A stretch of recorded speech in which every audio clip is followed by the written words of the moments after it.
The opinions expressed here are those of the students and do not necessarily reflect the positions of Tyler Junior College. Coming up on Drumbeat TV, we get a look into what the men's basketball team has in store for this season. Plus, our very own crew gives an interview with a broadcasting legend. All that and more starting right now on Drumbeat TV.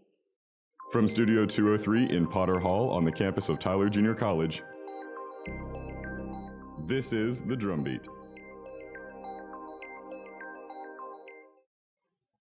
Good afternoon, everyone. I'm Shaelyn Handy. And I'm Lynn. Welcome to the show. Scholarships are a hot topic for college students, but for some, knowing where to look is the hardest part for the search. Our very own Bryan Glasgow brings us more. Tyler Junior College is a place to go for people who are trying to save up on money but want the same education that they would get at a four-year university. However, even here at TJC, getting money to pay for your education is getting harder and harder. Today, I asked scholarship coordinators Sylvia Leventhal and Megan Cumbie about how students can increase their chances of winning a scholarship award. Every scholarship has its own selection criteria.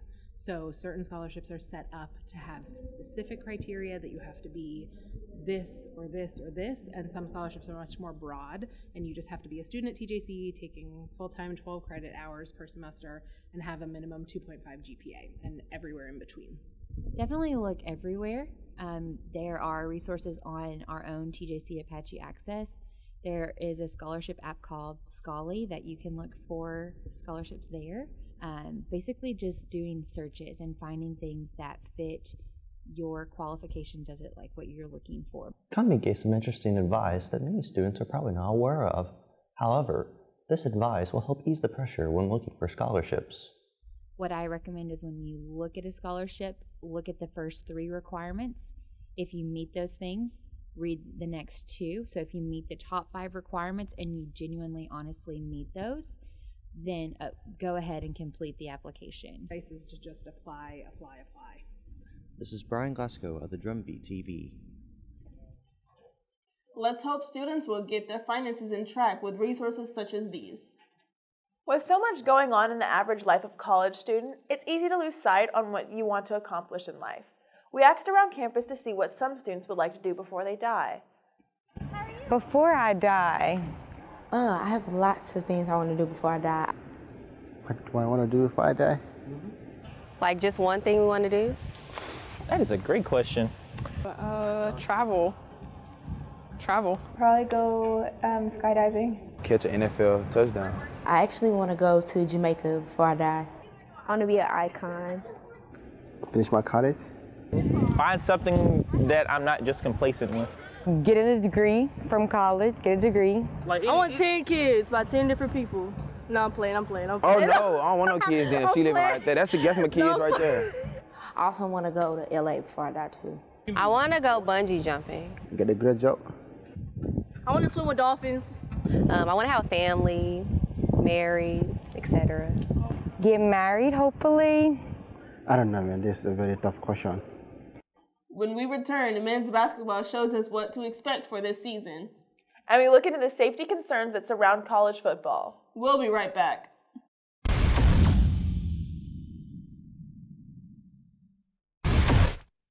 Morning, Gary. We are GetSchooled.com. You want a college education, don't you? You know you do. Yeah, but I don't know where to start. That's why we're here. We're free, handsome, I think we're breathtaking, and here to guide you through every step of the way, starting with attendance. Gary, financial aid forms. Biology homework, G. I got this. Is that Bryan?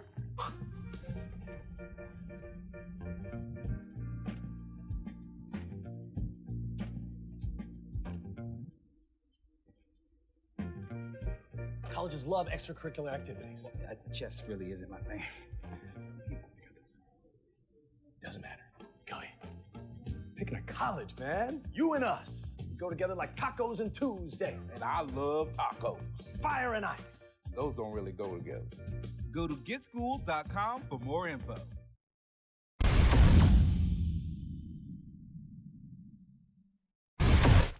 Welcome back to Drumbeat TV. Whether you're a part of the team or just doing it for fun, football is a sport enjoyed by thousands of students. But recently, injuries on the field, including the death of 19-year-old Robert Graves from Midwestern State, who died after sustaining a neck injury, has raised many concerns on the safety of the game. Gerardo Morales brings us the story. Football injuries can be serious and sometimes life-threatening, with an average death rate of 12 high school and football players dying every year in the U.S. during football games and practices. I asked Cameron Watson, a former TJC football player, what he thought. I think we as a community and as football players and coaches need to come together and teach players how to properly tackle so we can prevent more injuries like this from happening. Cameron Watson has had experience with the dangers of football and has been playing the sport for 7 years. Football is definitely a dangerous sport, but it's only as dangerous as you make it. People over-exaggerate how dangerous football is. We have all that padding and stuff, but if we don't have the proper teaching, that's when football becomes dangerous. But other than that, it's a pretty safe sport. With many safety rules and guidelines already in place, I asked Cameron Watson what he does and what he advises other football players to do in order to protect themselves from getting hurt or severely injured. Well, first, it's all about your basics and the proper form of tackling. You never lead with your helmet. Leading with your helmet is the biggest mistake you can make. I did that when I was little, and I got knocked out. I'll give you that. Yeah, it hurt. Injuries being a daily occurrence on the field, loved ones and family can sometimes worry. They're okay with it, but they used to be like cautious about it because I got hit one time in a game, and I was laid out for a long time, and they thought I was dead because I legit was about to die, but thankfully I didn't, so I decided to just keep playing, and I just let that be like a lesson to be more safe out there on the field. I'm Gerardo Morales Jr. for the Drumbeat.com. The TJC's men's basketball is back as the Apaches finish the last season on a high note. Coach Mike MARQUIS comes back for the 17th season. The Apaches bring back 7 people from the last year's team and have been picked 3rd in the East Region 14. The Apaches open their season November 3rd, where they will face Brookhaven College. The game begins at 4 p.m. We talked to Coach MARQUIS about this upcoming season. I don't know if we have one star, but Bryan Warren had a great freshman year starting at point guard for us. And then Tawan Agee came off the bench and had a lot of big games scoring around the basket. And Desmond Healthy was great. Trent played well for us at times. And Tiandre Jackson had a great shooting year for us. So we really feel like that group gives us a great core to build for. Last year was just a great year with our students. I mean, I can't thank them still enough that the great home crowds they gave us during the week was fantastic. And I hope this year not only do we have our students and maybe the community can get in and it's pretty good basketball. I mean, when you can sit 8 to 10 feet away from guys that are in the NBA one day, that it's a great venue to watch basketball and a great community. After the break, we bring you an exclusive interview with one of the most important figures in broadcasting. Plus, we bring you another round of TJC trivia, but this time with the holiday twist. Stay with us.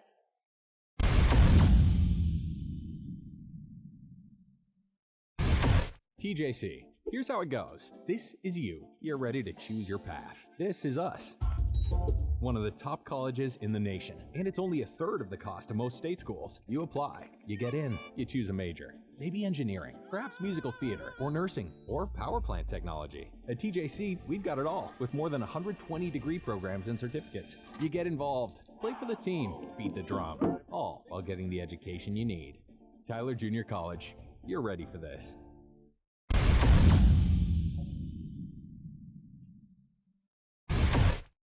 Welcome back to the show. Recently, the Drumbeat crew attended the annual College Media Association hosted this year in Dallas. While there, they attended various workshops, seminars, and critique discussions. However, the biggest thing to come out of the event was the interview we managed to get from broadcasting legend Bob Schieffer. Here's Bryan Glasgow, one-on-one with Bob Schieffer. How'd you get your start in journalism?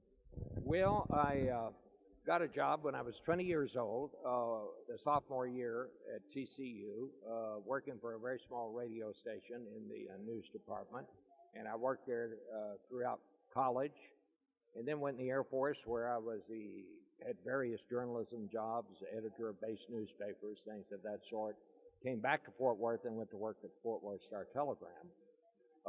From there, in 1965, I went to Vietnam as a correspondent, came back, and the local TV station offered me a job, and I went to work there. That's how I got into television, and then from there I went to CBS. So the School of Communication at Texas Christian University is named after you. What were your biggest contributions to that section of the school? Well, I was a sports editor of the school newspaper. I guess that was my first contribution. But I had always had a relationship with the journalism school there, and each year I would organize a symposium where I would invite various national journalists to come down, and we'd talk about the news, and they were kind enough to name it after me. So, of all the stories you've covered over at CBS, which one has stood out to you the most?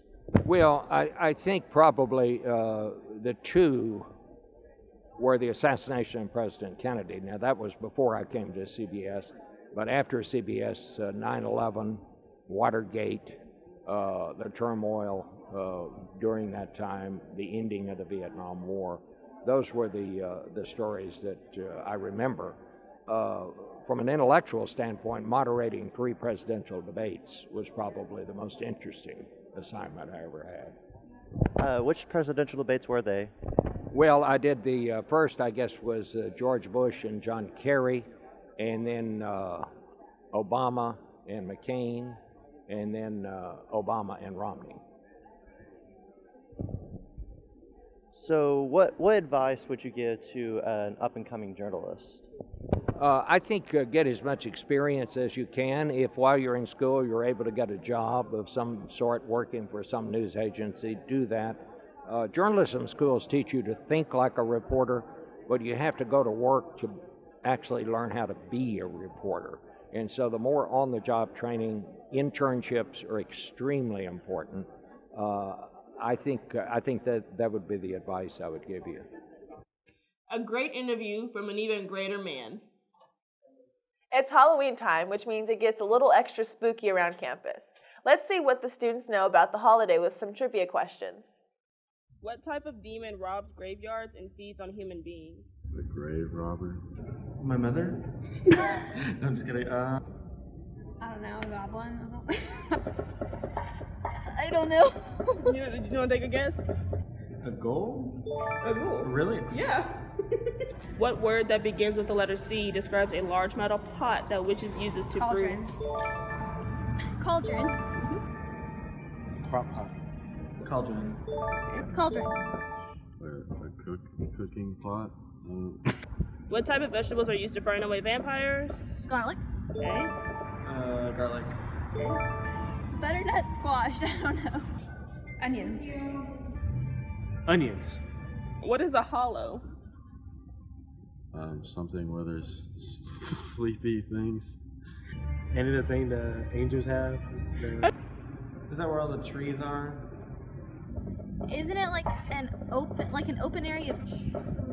No, it's a holy person. Oh, I wouldn't know about that. Every Halloween, Charlie Brown helps his friend Linus wait for the Great kids. pumpkin. It's the Great Pumpkin. Yeah.